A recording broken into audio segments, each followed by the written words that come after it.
the Football Pod on Off the Ball in partnership with AIB, proud sponsors of the Football, Hurling and Camogie All-Ireland Club Championships. Hashtag the toughest. How are you doing? You're very welcome along to the Football Pod with Paddy Andrews, James O'Donoghue and myself, Tommy. Ooh, that was a fairly interesting weekend of football on and off the field. We have had management blow-ups in both Carlow and Meath, which we will get to in a little while. The Royals, Tommy, what's happening to the Royals? Madness. Just when they got it going. I'm not sure I can even answer that question, Paddy, because I can't even wrap my head around it. Carlow was a little bit more straightforward because we have Shane Curran on the record and the players coming and hitting back with a statement then as well. So we'll talk about that a little while.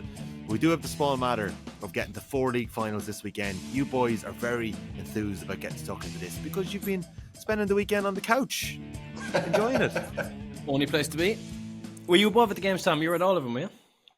Is that all of them? Yeah, I bumped into Paul Flynn and Peter Canavan in the press box today. They're doing the Sunday game tonight and they took in the matches in person in Croke Park. They're both asking for you, wondering where you about, and I said no, the lads saved themselves for July in the All-Ireland semi-finals. They're big fans can't of get pod. us tickets anymore. Yeah. They do. They listen to the pod. They do listen to the pod. Tommy, you're sleeping in off the ball there by looks things. You're working too Yes, hard. You're taking that to heart, all the stick we've given you for just playing golf. So you had a big weekend. I've a sleeping bag here for tomorrow, for tonight. Yeah, I'm in studio tomorrow morning on breakfast and then out to the Leinster launch. The word is in Newbridge in St. Conan's Park. The word is at the Not minute, the same as the Munster one, is it? Mucker's house. Or as you say, Muckross. Mucker's Okay, house. let's leave that. James, let's St. leave Conan's that. Park is not quite hitting the same note for me. But go on. No. Let's leave that from last Not week. as beautiful a vista there, Newbridge Main Street. But Yeah, so you'll have loads of interviews from that coming up across our over the next little while. But let's get to the league finals. We have our champions. We have our winners. We've got Limerick in Division 4, a 2-point win against Wexford in the end, 3-11 to 18 points. We have got the brilliant Offaly side today that got by a Kildare side that had their troubles in front of the posts again in Croke Park. Eventually, a 2-point win in the end for Offaly, 2-17 to 1-18. Kildare had a late chance to win it, Paddy. I know we're going to come back to that in a wee while, but Offaly were very good today. And then Division 2, Monaghan shot the lights out, especially late on in that game. They were very impressive in the second half. A 126 to 19-point win against the Rossies. And in Division 1 today, God, was it even a match? It was for a couple of minutes. Mayo kind of caught fire for a few minutes. Yeah, but it was a pedestrian enough pace. Paddy, we were at the Division 1 final last year. You would never give Kerry any bit of credit. Like, you're so anti-Kerry. Jimmy, hold your card. He's reckless, though. I'm going to give Kerry some credit here. I'm liking what I'm saying from the kingdom, I have to say.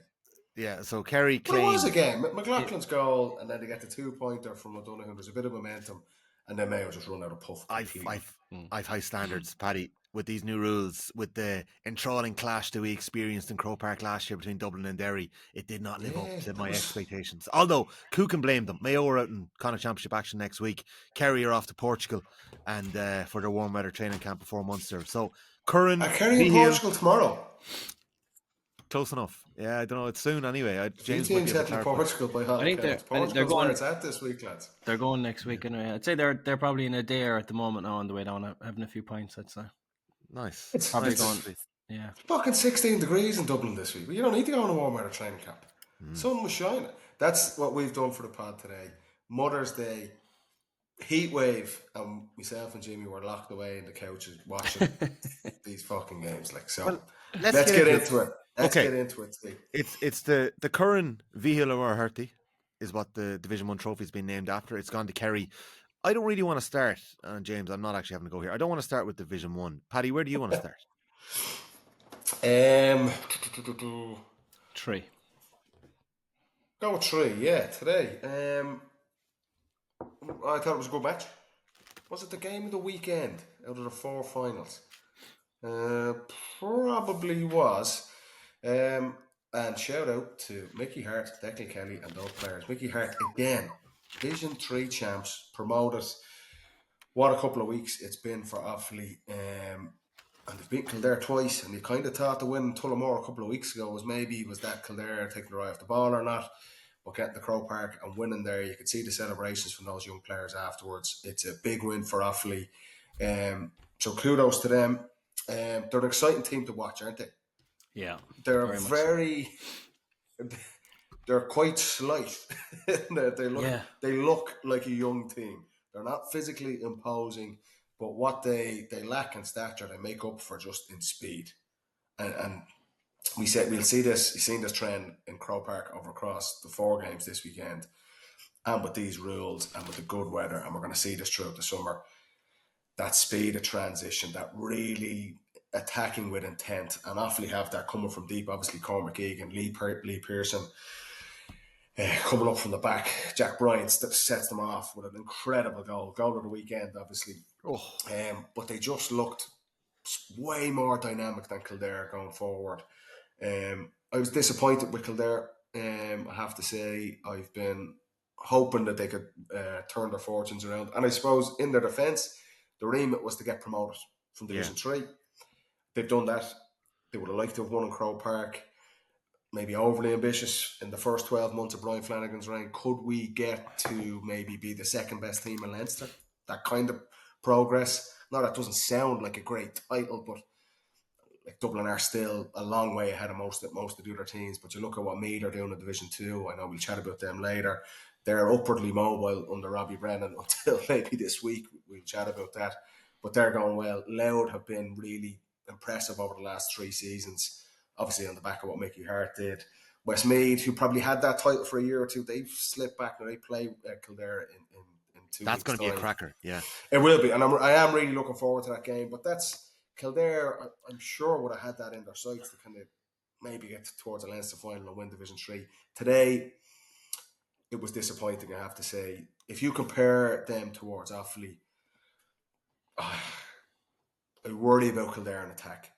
I just do. If you look at both attacks today, there's no real pace in that Kildare forward line. There's no, and as good a players like Alex Byrne, Niall Kelly, Ryan Sinky, these guys, they're nice, good footballers, but there's no real threat from them. I know they get the goal. Our friend of the pod, Paddy Duncan, gives a goal at the start of the second half, but Kildare just look laboured in attack again, and that old thing, and this is nothing new under Brian Flanagan's reign. We've seen it the last number of years.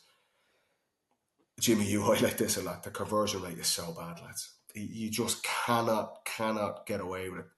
They are not good enough in all the other areas of the pitch to carry a really, really poor scoring efficiency.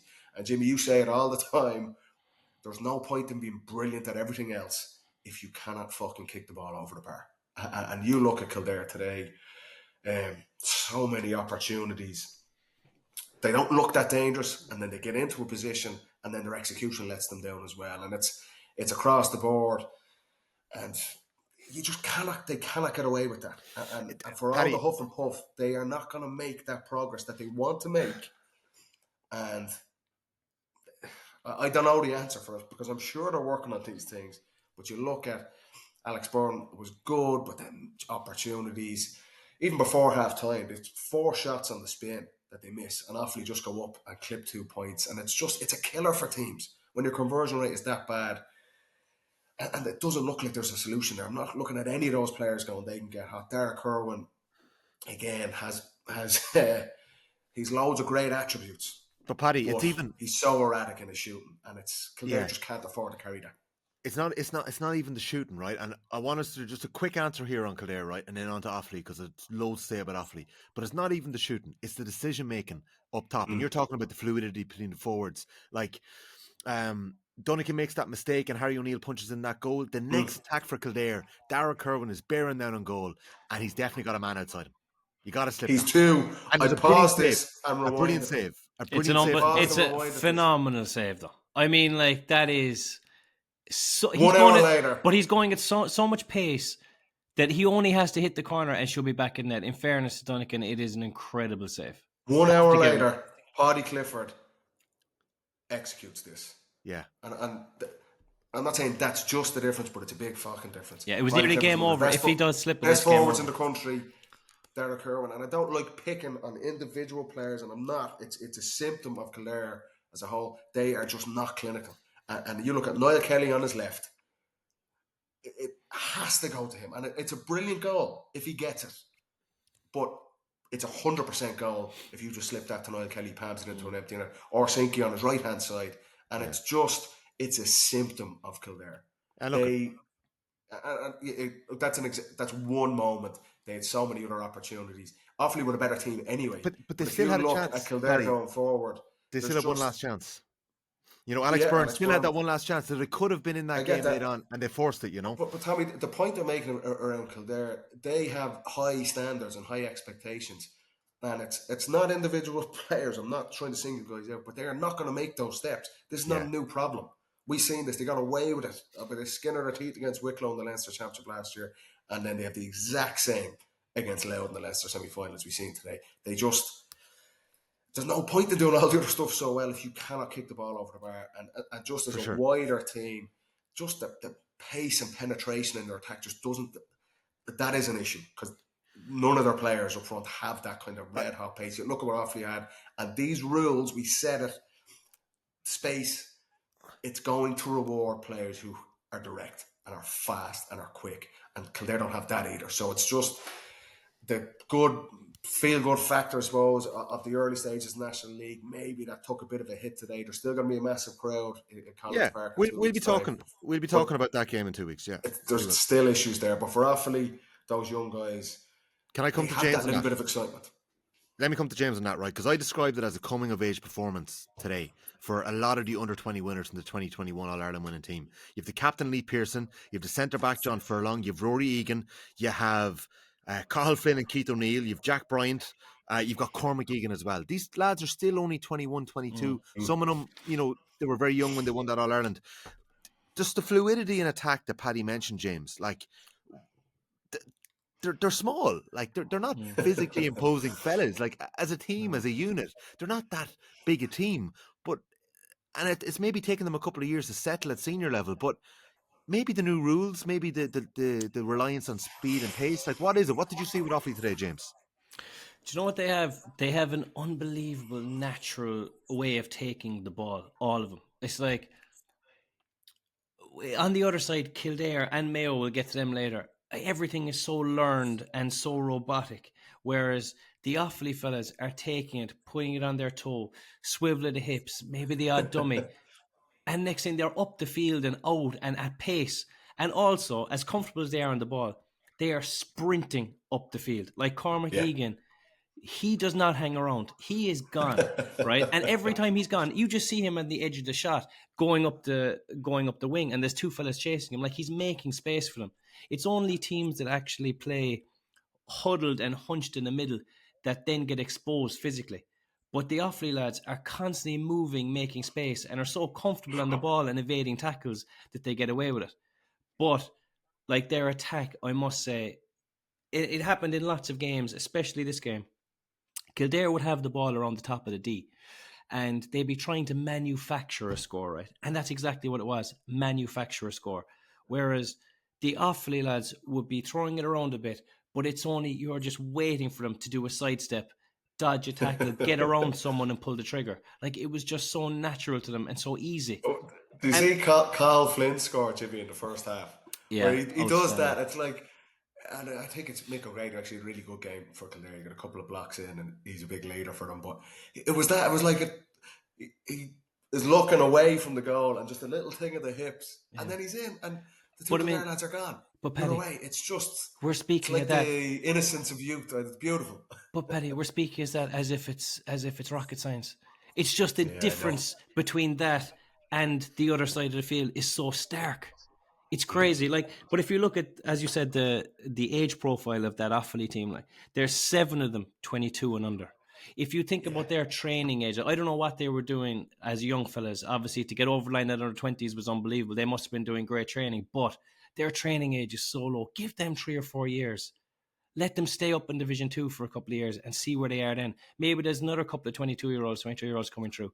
They could be a force for a long time if they keep all those fellas around. And someone like Jack Bryant, like the quality is just oozing out of him. I think actually that appointment of Mickey Hart, but yeah, what a goal! But the appointment of Mickey Hart might actually have just even brought those fellas on another little bit. And but by the way, look, what a great job he has done as well. Like he was ridiculed realistically after the Derry gig. Up north, there was jokes being made about him. He was being slated for taking the Derry job in the first place. But he's come down to Offaly again, and delivered more success. So I have to say, a great job by Mickey Hart as well.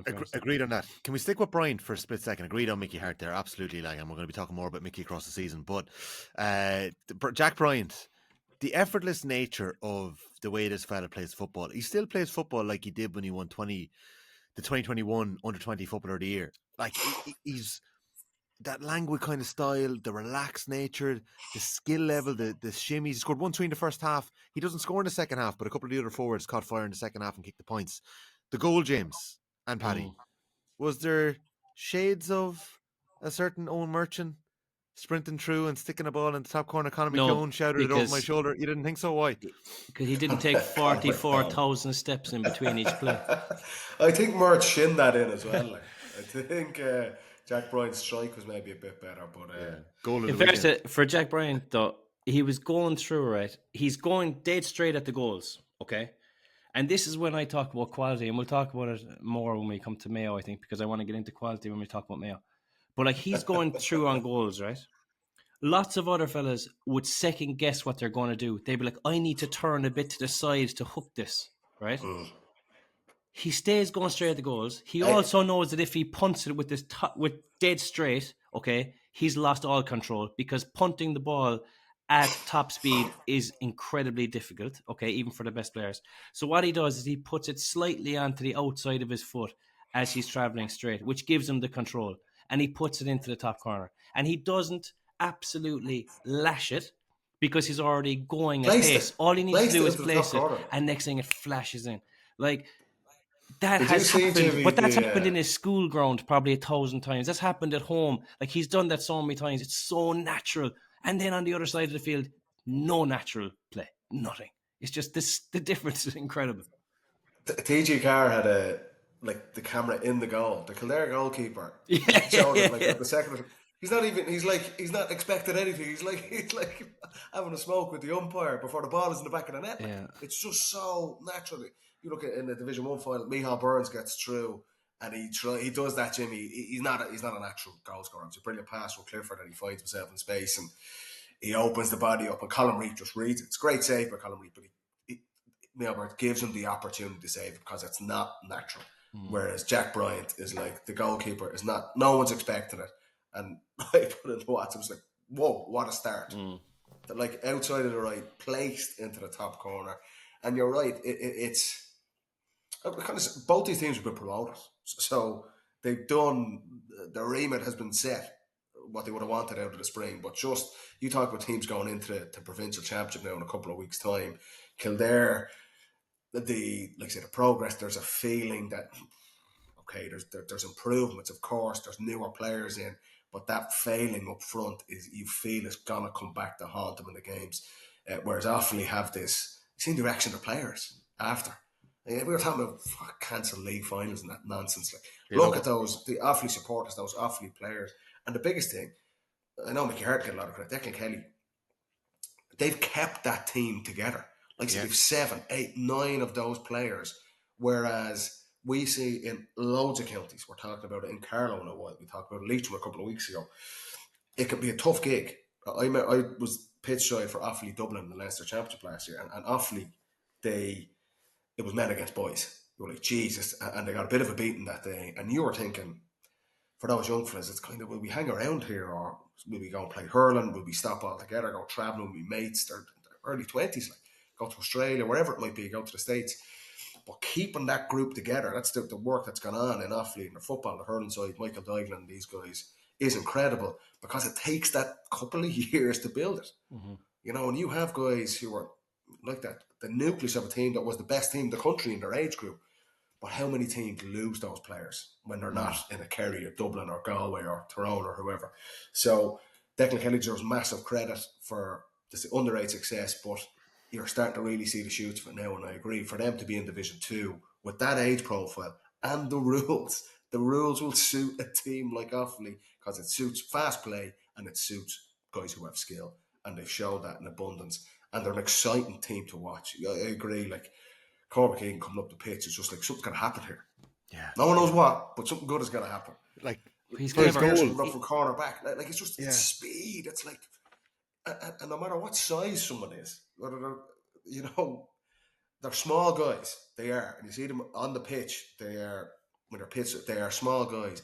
But nobody likes playing against speed. And when they're that, I agree, Jimmy. They take the ball and you're watching like rugby lads coming in. It's just 100% pace, full whack coming onto the ball, and that is hard to stop.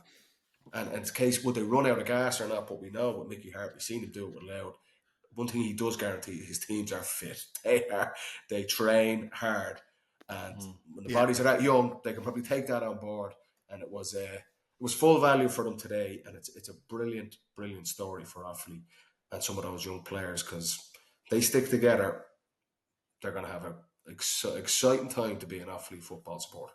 Yeah, well done to Offaly, and they will be facing the winners of Meath and Carlow in their Leinster Championship opener in 2 weeks' time. So we'll come back Is to that Meath going and ahead, Carlow. Tommy? There's many managers there, no? That is going ahead. I might actually just give up on going to Donegal and Derry and cover Meath and Carlow and Navan. That might be more fun. James, you mentioned quality and a lack of in the Division 1 final with Mayo. Let's get to that. I wasn't slighting Kerry in any capacity earlier on when I opened up the pod. I just felt there was a bit of a pedestrian pace to it. I put it to Kevin McStay afterwards, and we might come to some of his other comments in a few minutes.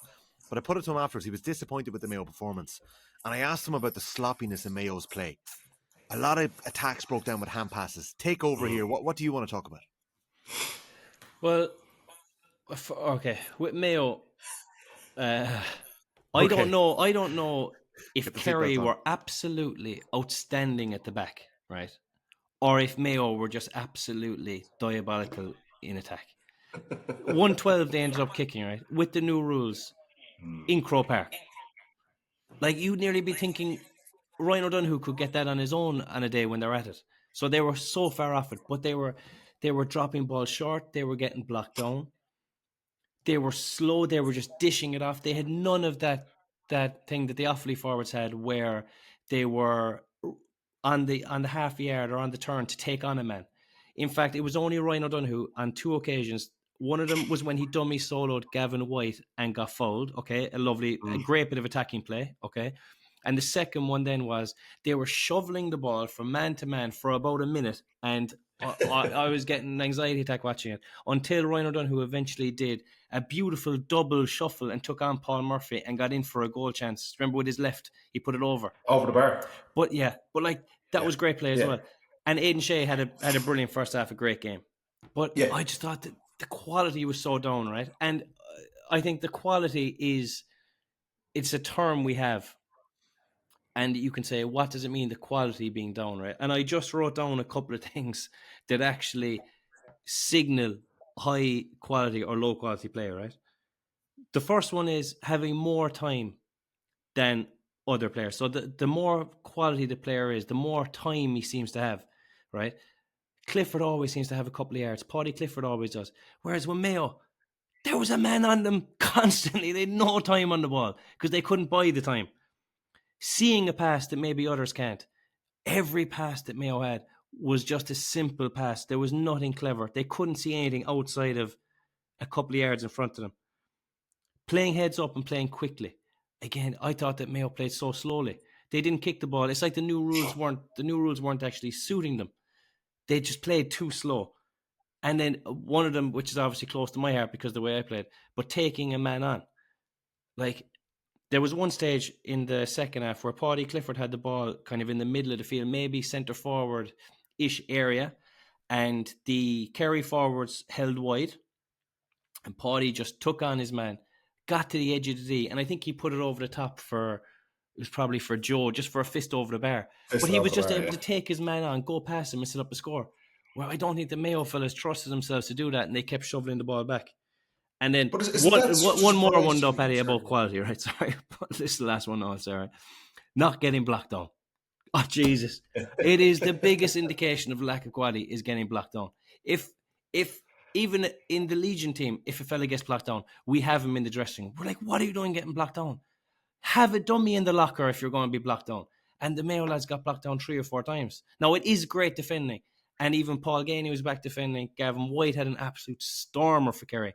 But if Mayo are going to go to the next level, they need to increase that quality. I don't know how they're going to do it. And in fairness, I think that McStay has actually done a good job with this Mayo side. And it's nothing to do with heart, determination, love of Mayo, their fight for the team. I think they have all those ingredients, and that's why they were still in the game today.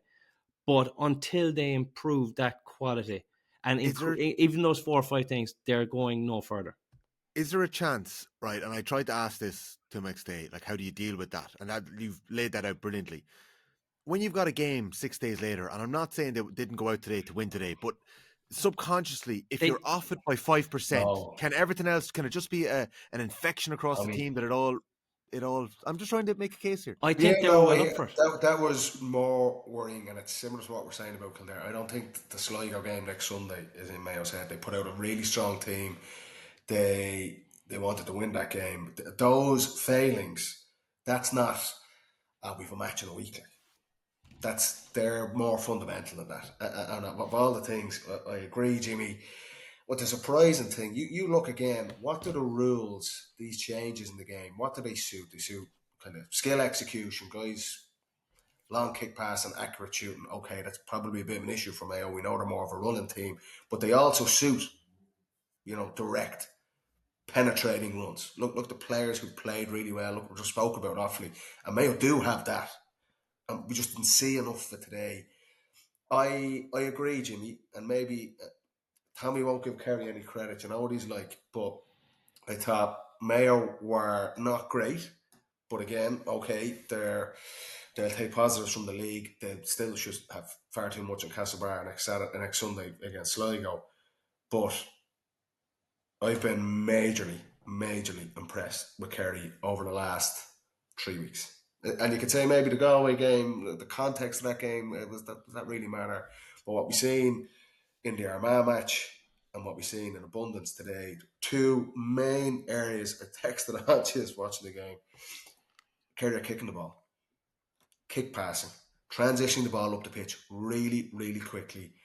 It's beautiful. And the teams that do that are going to be successful in these rules. And these rules are fucking made for a team like Kerry with the quality they have. And the second thing, most impressive thing, they're playing without the ball with as much intensity as they have since they won the All-Ireland in 2022. They are, you said Paul Gainey, massive shout out to that fella. He's fucking older than me, lads. And he's back there. He could have hung up the boots numerous times. He gets the goal, sprinting up to keep up with Paddy Clifford. But his turnover, working in defence. You could play at that age and with these rules and go, I'm going to hang up top with Clifford. But he's sacrificing. He's in physical shape to do it, which is a massive credit to him. But his work rate today, you mentioned Gavin White, Jimmy, so incredible. So if he chases down Jordan Flynn, that's one of the blocks. Not great from Jordan Flynn, but just there's a hunger and intensity. If Gavin didn't block him down, Jason Foley was going to block him down, and he still took on the shot. Jason Foley, again, sprinted up the pitch. I was worrying for his hamstring there at 68 minutes. I was like, just chill. But there's an intensity in Kerry's play without the ball. And when a team with as much quality as they have, does that brings Kerry right up to the top of the game again. And I said it, I didn't think they'd win the All-Ireland in 23. Once Dublin got their lads back, I felt Dublin would get them, and they did. I didn't think they'd win the All-Ireland last year. I didn't think it was Armagh were going to take them out, but I just didn't see that edge. They weren't as hard to play against without the ball. But I've seen it the last couple of games, but today it really, really stood out. They dogged Mayo. And when you've got the quality that Kerry have and you do that without the ball, unbelievable. Other positives, Tony Brosnan has found a role there to come on with 20 minutes to go and talk about a guy kick passing. Look at again, the last 3 weekends, clipping it into Clifford, angled passes, so hard to defend against. That's quality. The little no-look passes, 30 yard into Clifford's bread pass. Class, yeah. Unbelievable. But that suits him. He's not I wouldn't have him staying 75 minutes out wing forward, but that 20 minutes, see Tom Sullivan back. This is all without Dermot O'Connor and Johnny Shea as well, lads. So I'm not trying to pick up Kerry for the sake of it. You just look, I wasn't sure on them, and I haven't been the last couple of years, but I've seen a change in that cohesion in attack where it's not just Clifford, please do something here, which we know we can. There's a bit more cohesion around them, and there's an edge without the ball. And if they do that, they've got a great chance to do really, really well. And Mayo, loads of stuff, maybe some old failings, but I thought Kerry today were exceptional. Well, not even exceptional by their standards, but They key were, areas in the yeah. game which have been lacking in previous years. I thought they were exceptional. That is that credit to Jack, maybe Keane O'Neill factor coming in, but the players as well, because they've gone and done it. And I was laughing to myself. I was sitting there with a fucking sore back on the couch and I was looking at Paul Gainey running back with the ball in the 70th minute. Ryan O'Donoghue comes off the top rope trying to take the head off him in the 70th minute. Gainey didn't need that, so. But I thought Kerry were very good. It was sore neck it was today. a very good performance. I think it's good you mentioned Keane O'Neill there, because I do think he has a lot to do with that. I think his coaching style brings on those that confidence in your play, those little kick passes, those little no look stuff. You know, I think the Keane Is it him and the rules, Jimmy? Yeah, Or would but it be definitely a more Keane combination. O'Neill But or- even once Keane got the coaching job, I was excited for those players, because I knew it would bring them on a little bit. Obviously, the new rules then is down to the players how they take to it. But I would say that, look, I know we'll probably Kerry won and Kerry are the best thing in the world at the moment, or tonight. But like, both these sides could have got relegated a week ago. Do you know what I mean? So we have to take it with a pinch of salt. Like, I think that maybe Mayo weren't at the level that they can get to, and need to do a bit of work to get to the level beyond that. And I still think that Kerry have a lot of work to do. And especially aerially, if you are without Dermot for another while and Shawnee, it still does have its challenges. But the four fellas they brought on today, did they bring on 4 or 5? Sean O'Brien, Conor Gainey, Tom Sullivan, and Tony Brosnan. Quality off the bench that they'll need. They had those options, which is good to see. Jimmy, Killian Spillane. Joe O'Connor's going well. Killian Spillane as well, yeah, sorry. Joe O'Connor seems to, I don't know, it was a confidence thing. Is it, have they got into him? He's moving well, like, as well as he has been. Is that confidence kind of a bit more settled in the team? There was Joe questions has asked. been- There was questions asked. You know, Mike Quirk certainly asked questions about Kerry's midfield, and I think they were legitimate around the time that Jim O'Connor got They injured. were. And I think O'Connor slipped out to 12 for a game or two. James, that might have helped his form a bit too, because he wasn't. I thought he was playing well early doors, but he's been catching the eye the last few weeks. He's been excellent. He played 12. He played 10 against Armagh, and he played 12 in patches against Galway as well. But he has always been tipped to be Kerry's midfielder. I suppose what slowed him down, maybe if something did, was a cruciate injury, which took a year off him. And then, I can do that, yeah. I mean, everyone. That's a fair excuse. It is a fair excuse, and it took him time to get back. He did a great run with Stacks. Then they won the intermediate championship in Kerry, and he got confidence. He got a bit of form, and he's back up. And I must say, he's playing some great stuff at the moment, showing great leadership, and he's involved in every attack. It's great to see he wants the ball and he's taking men on and he's showing leadership in attack, because he has it going the other way in terms of the intensity. He's a rugby background. He knows how to get his body in the way and use it. And he's great legs and great engines. So hopefully it'll be a big year for him. He does seem, Jimmy, I watched him, was that last season, last spring? Dublin gave Kerry a bit of a trimming and croaker. Yeah. Was that last spring? He was just back. Yeah, and it looked, he was just maybe not getting around the pitch, and maybe not even a physical thing, just I need to be here, I need to be there, I need to be there. And maybe that comes with experience and that bit of confidence, but he seems to be doing, like say, the things that impressed me with Kerry most today was maybe the unseen stuff. That's what I was always questioning him, maybe the less glamorous things, but he epitomised that as well. So, like I say, the sooner they can get Dermot O'Connor back, and hopefully that's not too long for them, and Shawnee Shea to throw in the mix as well, I think they're in a really good place. I do take your point, Jimmy. Every team is going to get better from here. You know, it is still fucking March. I know the championship is next week, but teams will get better. But the improvement I've seen from Kerry the last couple of weeks, style of play and intensity without the ball, when they get that right, they jump the queue of a lot of teams.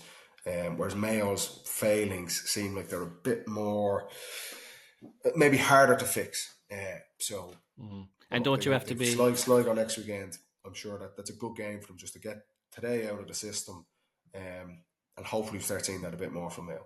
Yeah, and don't you have to be such a different player in Killarney or McHale Park to Croke Park? Like Croke Park is a different animal game and a different animal player. But one thing, I never mentioned this on quality. I'll put this into the quality category. We can be adding to this as the year goes on. But Clifford, right? I think he had 6 wides today, right? Mm-hmm. Yeah, he did not give a fiddler's fuck. He kept on, kept shooting, kept doing the right things, kept showing. Like, it was like, this is my team. I'm here. I'm leading this. And then he always had that, Jimmy. Do you not think? No. Yeah, no, he does always have it, absolutely. But I'm saying that it's a quality that we need to actually to say more, because it's so easy for a forward to miss one or two and go, Jesus, everyone's looking at me. Or, you kind of get that paranoid kind of a feeling, or it's pure weakness mentally. He does not have it. And the other thing he had today was that handoff. He's so strong. Like every time anyone got in close to him, he was able to hand them off and get his yard to shoot. He didn't always get it, but he did. Street smarts as well, Jimmy. Let's frustrated. let's get to that, right? Because in the he does press what he conference, needs to do. in the press conference afterwards, right? Let's get to these comments from Kevin McStay. They're actually up on Off the Ball now as well, if you want to have a look at them. They're in all the papers. Mayo football manager Kevin McStay has queried the free count against his team in today's Alliance Division 1 League final, particularly the contact area around David Clifford, with a suggestion that Kerry's main attacking threat got well looked after. So McStay felt that the battle between Clifford and his marker Donnacha McHugh was a two-way street that wasn't accurately reflected in the tackle or free count. Clifford scored 4 points in play, won 4 more frees that were converted, 3 of which were fouls by McHugh, and he also kicked, as you mentioned, 5 wides in a mixed afternoon.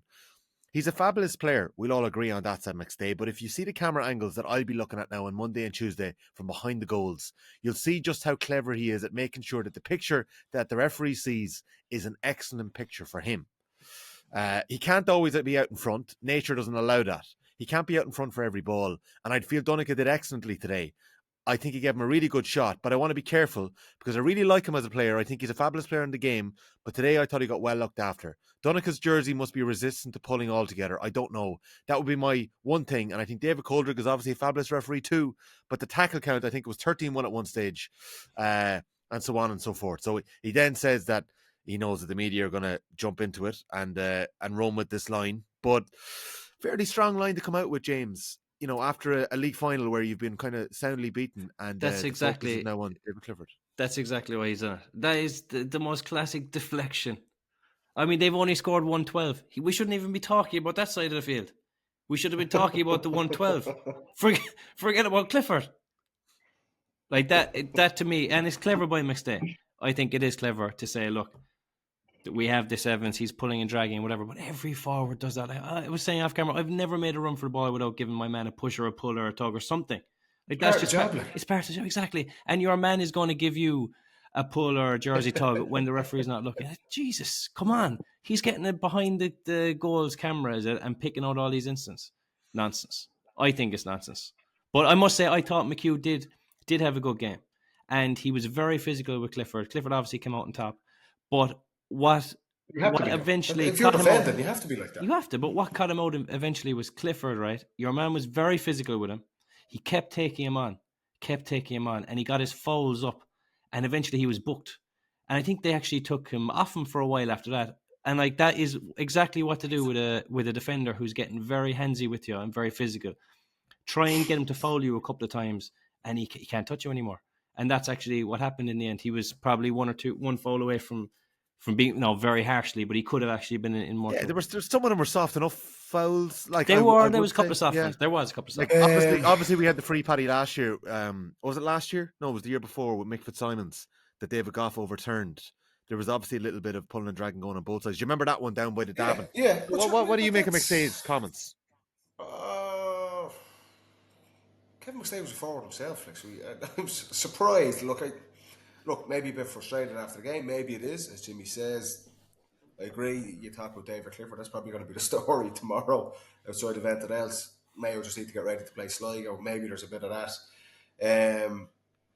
Clifford frees. There was one obvious one today, the Ed O'Shea one, where Clifford does win that free. But again, that's normal play in the forward line. It would be rich of me to start giving out about things like that. I won a lot of those type of frees myself.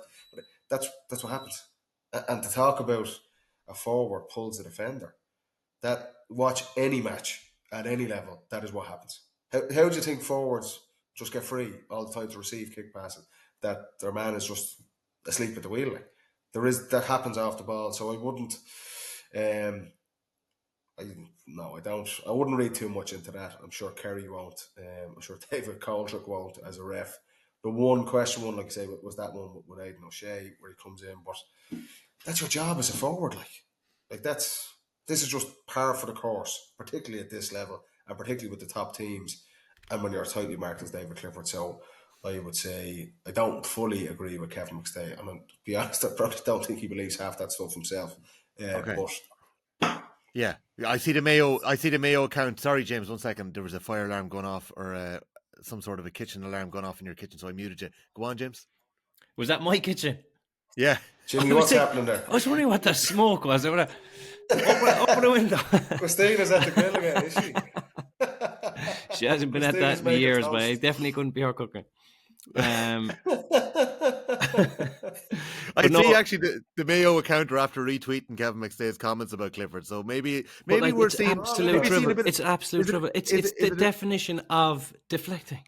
I mean, I'd say they probably were in a huddle after, say, lads, what do we say here now that can deflect from us kicking 112 in Croke Park with the new rules? You can get 2 points for certain scores. They only got 12. Forget about Clifford, lads. Come on, forget about that. That's nonsense. Right. Okay. Are we taking a break and coming back to talk Saturday in the circus in Carlow and Meath? Will we do that? Yeah. Okay. Jimmy, you get the fire extinguisher out there. Good stuff so far, boys. Paddy, I enjoyed your bits and pieces there on Kerry and Kildare. James, I think you could go back to college and do a PhD there on quality, because that is the best presented piece of information quality managing. You've delivered on the pod. Well done. Enjoyed that. You are, of course, listening to it's the football pod. It's great when he watches a game, isn't it, Tommy? Yeah, it's brilliant. You are, of course, I'm looking forward to the summer now. You are, of course, listening to the football pod. It's brought to you with thanks to AIB, proud sponsor of the Senior Football Championship. Check out #TheToughest for more. We have got a couple of events coming up with AIB very soon. We will fill you in on them over the next little while. We'll release ticket details when we can confirm venues. Yeah. I'll fill you in again, Paddy. I'll keep you in the loop. When I have a busy month ahead here, Tommy. You do. I know you do. Yeah, absolutely. But look, we'll work around you. And let's take a quick break and come back and talk everything else there is to talk about, and we'll try and squeeze it into the rest of the pod. Back in a minute.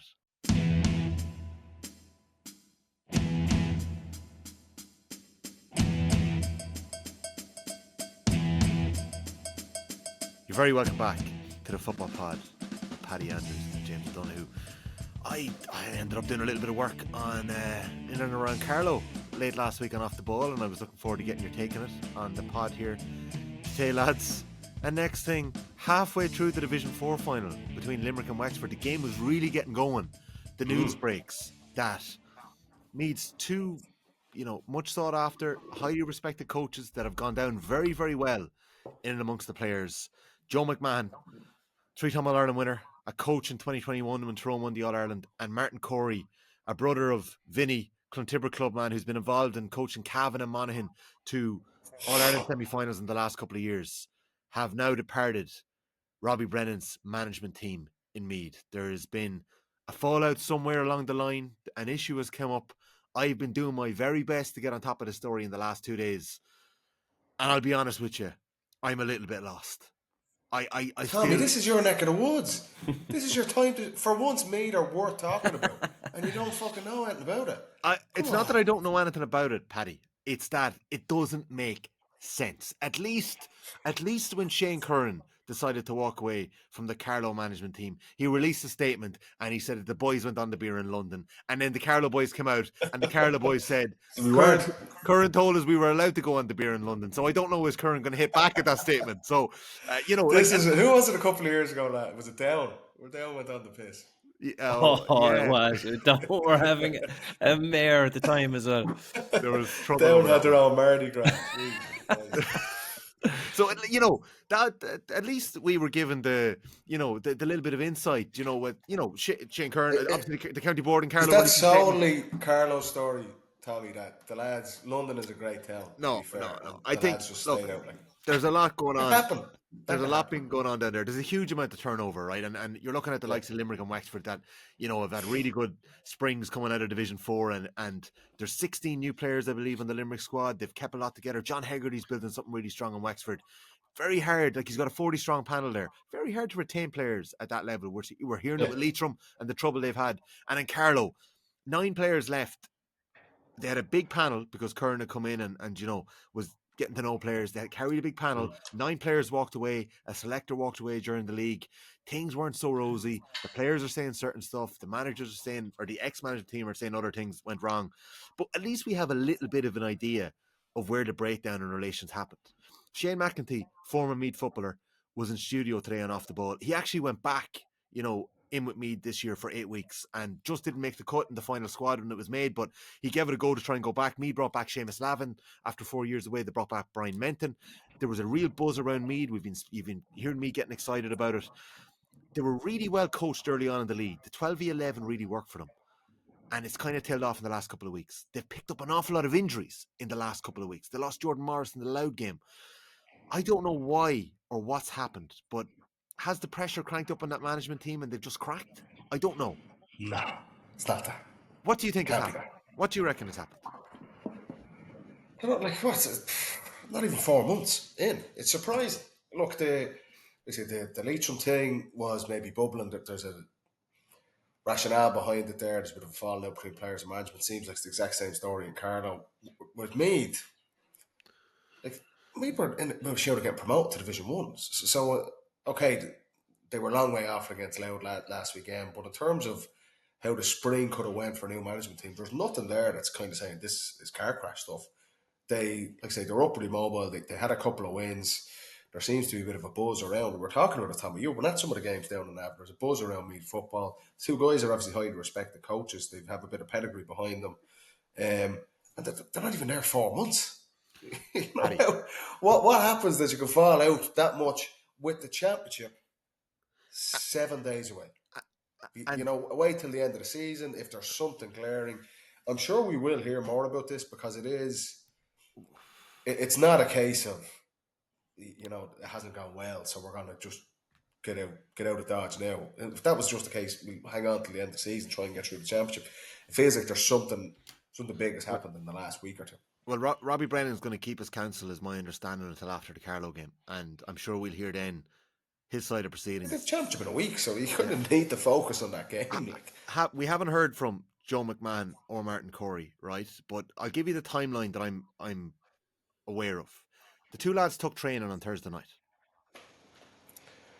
On Friday, word comes through and there's a meeting with the chairperson where they say they're unhappy and they're leaving.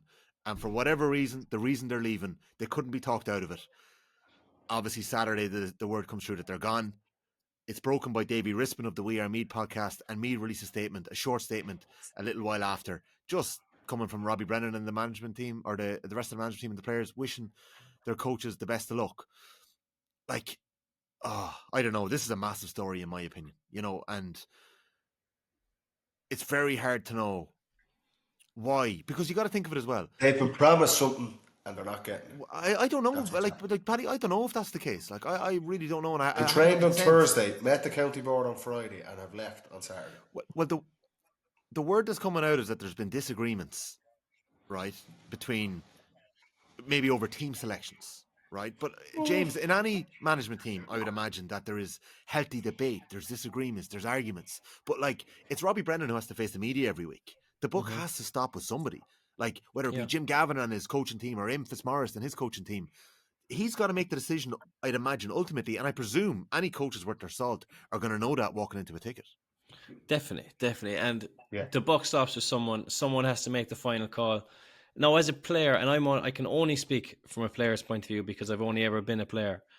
But you'd hope in a team selection that someone was fighting your corner, someone was having a say for you or fighting for you. And there's always going to be disagreements. If there's 3 selectors and the manager, it might go to a vote, or if it's leveled, the manager has the casting vote. I'd be shocked if it was to do with that, to be honest, because no selector or coach is going to think that their vote is heavier than the manager's, I'd imagine. Yeah, but again, exactly. The only thing I can say is, from a player's point of view, this is awful. Awful. You've signed up, right, to a season with your intercounty team.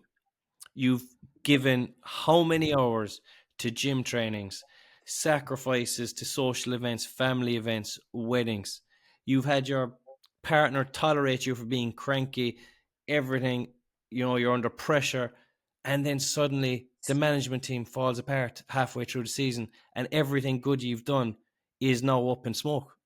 And that might seem like an overreaction, but I can tell you that if the whole management team breaks up halfway through a season, that's pretty much the end of the road, as far as I can see. Unless, now I know Nace did one year. Did Nace nearly win the Leinster one year? Callan took over. But like, Well, I mean, from a player's point of view, I would be so upset and I would be so disheartened, and I feel for those players, to be honest. Yeah, That's that's my reaction. I certainly feel sorry for the players as well, and I think they had reacted really well to the coaching, and they were probably getting a level of coaching that they may not have received in over the last couple of years. It's quite a young team; they would have been very open to what they were getting from the likes of Corey and McMahon. Like, my big question is, like, there couldn't be more than 9-10 weeks left in Meath season. Like, do we expect Meath to get out of the All Ireland Series group? Like, if they do, they get to a preliminary round quarter final, which is the week after. Like, there's no more than 10 weeks left. The hard work is done. You know, the winter road has been driven. You've been coming from Tyrone. You've been coming from Monaghan. It has to have been something massive.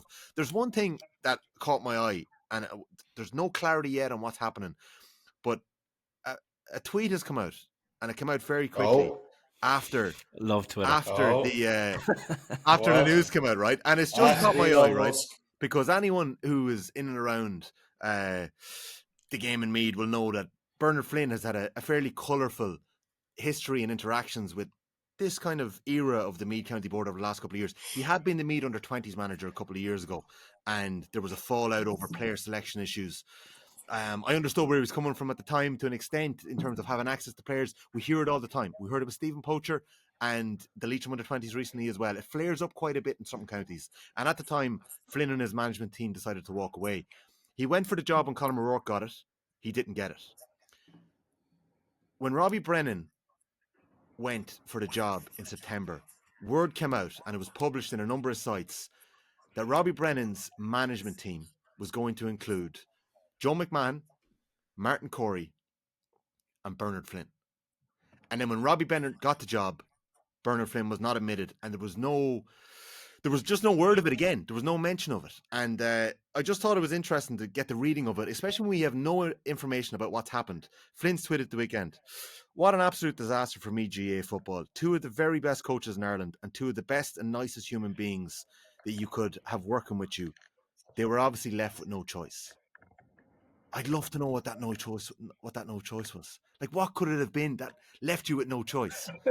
Surely we need this information to come out. Like, why would you walk away from a county team when you're in the middle of your job? Promised something, and it's been reneged on. What could it be? That's what's happened. So look, hopefully, Bernard, a legend of Meath football. A legend of Meath football. It wouldn't happen any other way. Fill it in. Like, what? Like, you don't walk away. What could it be? But if you're Meath, new I'm sure stuff will come out, lads, because this will be a big story. Like, the guys took training on Thursday night. What Meath would have had training today? The train Saturday.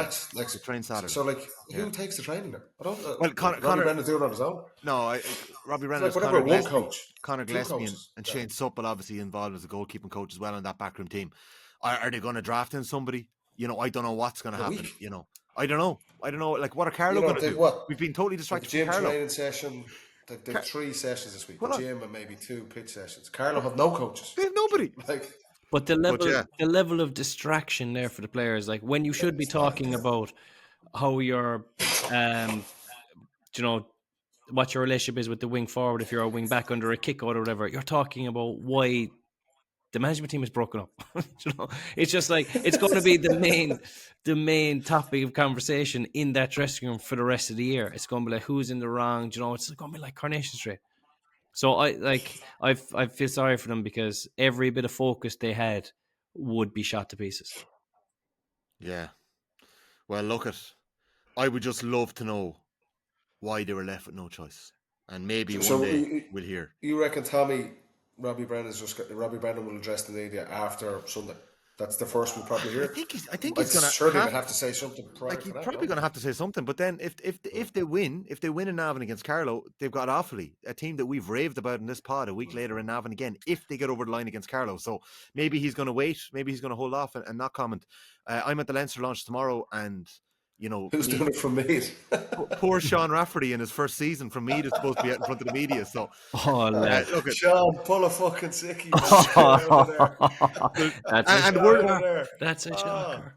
seemingly Or Carlow. traffic. Seemingly Carlow aren't sending any player. So, and the Dubs are away in a warm weather training camp. So the word is the Dubs aren't sending anybody either. Now maybe somebody will turn up, but No respect. yeah, No respect. but there'll be plenty of good interviews. We've got a couple of. We'll have another Football Pod 15 interview coming for you as well. So look, lads, Where do the Dubs go warm weather? Is it Portugal as well? Dubai. Vegas. I'd imagine the Dubs are more Dubai kind of a team. Vegas, I think. Yeah. Okay, lads, got distracted there. Can I get your take on Monaghan Roscommon, please? Just quickly on the Division 4 game. Like, I think Wexford were heavily fancied given the 100% record. They picked up a couple of injuries. Glenn Malone, they lost. Martin O'Connor, their flying wing back who flies over from Germany, went off injured. And, you know, just probably ran out of gas late on. Limerick, though, were full value, impressive. Be interested to see how they go against Cork next week. Division 2 final, though. Monaghan, Paddy. Like, once they clicked into gear and Began hit those two-pointer frees, Clucks and Country for the first one, and then he flips over to the other side. Two-pointer frees. He's the king of the arc. He's kicked more than 22 other counties. It is a cheat code, is what's been said. But Monaghan were very impressive in attack when they clicked. Eventually, it was a weird game. We expected to be really tight, and Monaghan racked up big scores. We know Roscommon's dangerous forwards inside. Their Mamerta thought was very good again. And the first half kind of played out like that. Like the Rossies were leading at half time. It was like a relatively entertaining game. There was loads of scores, but it was just up and down the pitch. There was felt like a challenge game really. You know, Rossies get the ball, go up, kick a score, Monaghan come up. There's no real turnovers. There's no real physicality in the game. And then, to be fair, Monaghan kind of just take the game by the scruff of the neck. They get that little bit of momentum with those 2-pointers. What an advantage that has. Like, we're talking about teams not using that at all. I'm really struggling with it. Talking about Mayo scoring right today. Begging, if you foul anyone within 60 yards, it's a 2-pointer for Monaghan. You know, it was incredible, and they just got that bit of momentum. They got the kick off the bench with Jack McCarron as well, to be fair. He comes on and kicks 1-2. And the Rossies, like the final quarter of that game, Monaghan outscored them 1-6 to a point. And they're kind of looking, going, is that Rossies are in London next weekend? Obviously, Connacht Championship didn't look like that was going to be the excuse. 40, 50, 45 minutes into the game, they seem to be going for it. They had a full team out. Monaghan obviously aren't out till the 20th of April, Easter Sunday. But I just thought, I was disappointed with Roscommon more so than anything. They have these forwards inside. They have a brilliant ball winner, Ben O'Carroll. We know the Murta brothers inside. And the Smith's a ball carrier. He's been such a useful weapon from an all-star over the last number of years. But every single attack was just carrying the ball. It was like, why not try and kick the ball and transition the ball? Conserve your energy. Like, it just seemed like it was just really attritional what the Rossies were trying to do. Run the ball every single attack. And against a team like Monaghan, eventually they get the grips, Jim. And Roscommon just looked like they completely ran out of puff, which is a worrying sign. I know Davy Burke has been kind of a bit frustrated with them over the last couple of weeks. I was disappointed how they finished the game. Yes, they missed a couple of chances, but for Monaghan, once they got that bit of momentum, the Rossies just kind of completely shut down. And for Monaghan, top scorers across all 4 divisions, I wasn't expecting that from them. I have to say, if you were worried about Monaghan after the relegation, 10 years in Division 1, losing McManus, the begging question was, he going to be back? Obviously, they did the NFL thing. We spoke to them before Christmas. But they've gone in there and they look re-energised again. And we're saying they blooded a couple of new players as well. And maybe that being in Division 2 for those players, for newer players coming in, new coaching ticket, it gives you a bit of breathing space for those players to gel and get that confidence. And you're saying for them, like I say, that second half performance was exceptional. They've got an unbelievable weapon going into the championship. You cannot foul them within 60 yards of their goal, or it's a 2-pointer. What a weapon that is. And they will fancy their chances. Donegal and Derry will take lumps out of each other next Sunday, and Monaghan are waiting there for them. So brilliant for Gabriel Brannigan. Andy obviously involved, and the forward line is humming. But probably I was just disappointed with the Rossies, I have to say, as well. I was impressed with Monaghan. I think that the whole The Saturday games, the crowd did play into the intensity as well, didn't it? Like it looked 11,000. Yeah. it was very quiet, and like the crowd does make a big difference to the level of intensity. Like whether we like it or not, it does. The noise and everything, it does matter. So I think that kind of gave it the friendly feeling. On Roscommon in the last quarter going so bad, I don't think I'd give them the out of the championship, because even do you know, Paddy, even when you're playing an AVB game the week before a championship match, Yeah, you still go at it, yeah. you still go at it. It's like Yeah, there's yeah, I 10 hear minutes you. I there's hear 10 you. minutes left here, lads. Fellas are absolutely going mad at it. Never mind in a league final in Croke Park. So I think that Yeah. if you are going to pull up, it comes from the sideline, taking fellas off, but from the players on the field, I don't think that naturally anyone would do that, or anyone was thinking about the following week. But no, I was very impressed by Monaghan, who have scores all over the field. Like obviously starting from begging in goals, like Conor McCarthy, McInnesby from at the back, then obviously Michael Bannigan, Stephen O'Hanlon. Like Stephen O'Hanlon, he was on the cusp of having an absolute worldie. Lots of things went against him. He was turned End over a couple of product. times. End Yeah, he product. was Yeah. he was down, but there was a couple of times where they did angle the camera behind the goal, and the runs he was making across the He's line, so good. even when he got It's a hurt in the second handful. half, like he won a dirty ball there from torturing his man with a run. So and he But was wearing World James, Cups. He was wearing World James, I Cups, felt and the man yeah, who was on yeah, him was wearing white Preds. So I was like, go on, yeah. go on, go on. James, But James, no, he has I it. thought Roscommon had done exceptionally well on O'Hanlon. They doubled up on him. They crowded him out when they tried to take them on.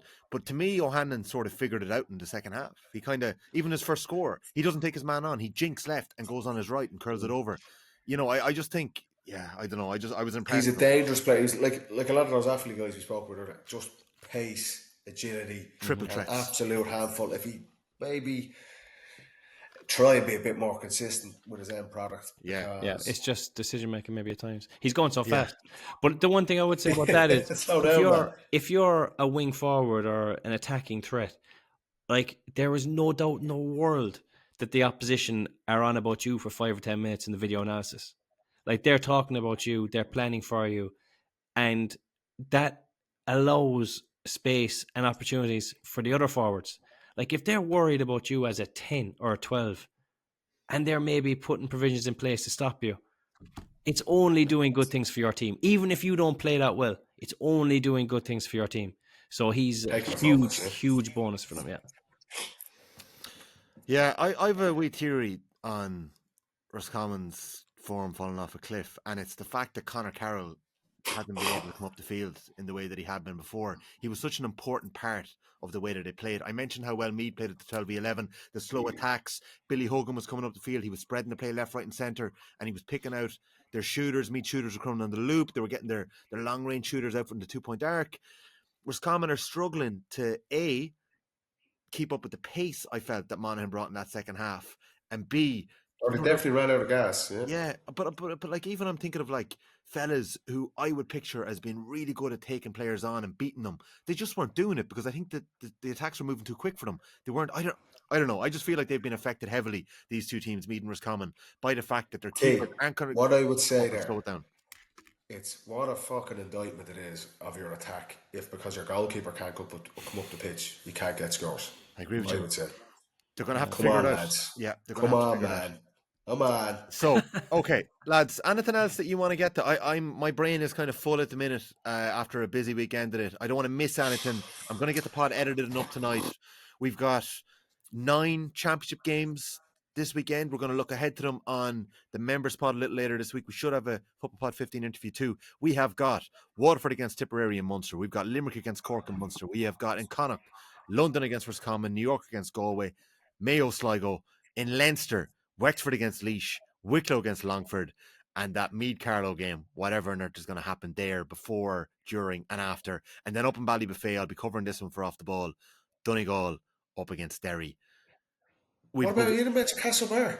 What Yeah, I about the did. Castlebar? Mayo Sligo, you're Oh, covering did that you? one. Sorry. Are we Big allowed to rugby talk ground. about GA Plus? Apparently, it hasn't been signed off on yet. You know, you boys are That's nice. GA Plus, the nation's platform. Did they change the name? Back, baby. Yeah. Yeah.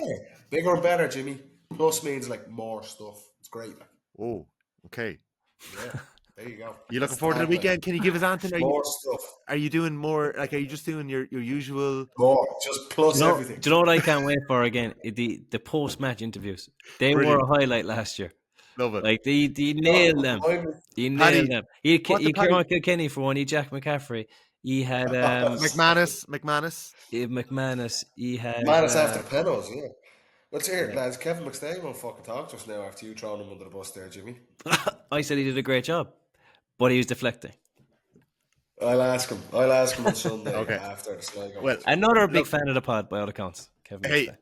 Big listener. I don't know what he is.